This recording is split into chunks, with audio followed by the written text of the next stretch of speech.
aynan shu Leapmotor C16 avtomobilini ishlab chiqarayotgan razraботчиklar o'zbekistonliklarning mentalitetini chuqur o'rganib, keyin mashina ishlab chiqargan deb o'ylab qoldim-da. O'zbeklar nima qiladi deb o'ylab qarasa, bitta Gentra oladi.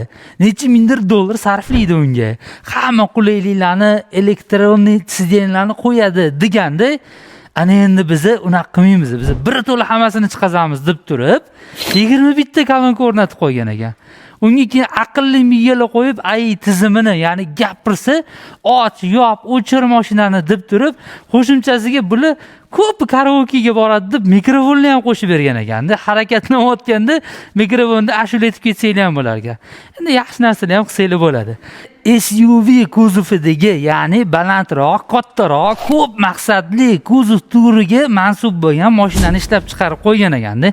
Bunga o'zi o'rtacha hisobda 6 ta odam, lekin bizanikilar 8 ta tiqib yuboradi bor. Xullas bu mashinani qulayliklarini gapirsam hali to'xtamas ekanman.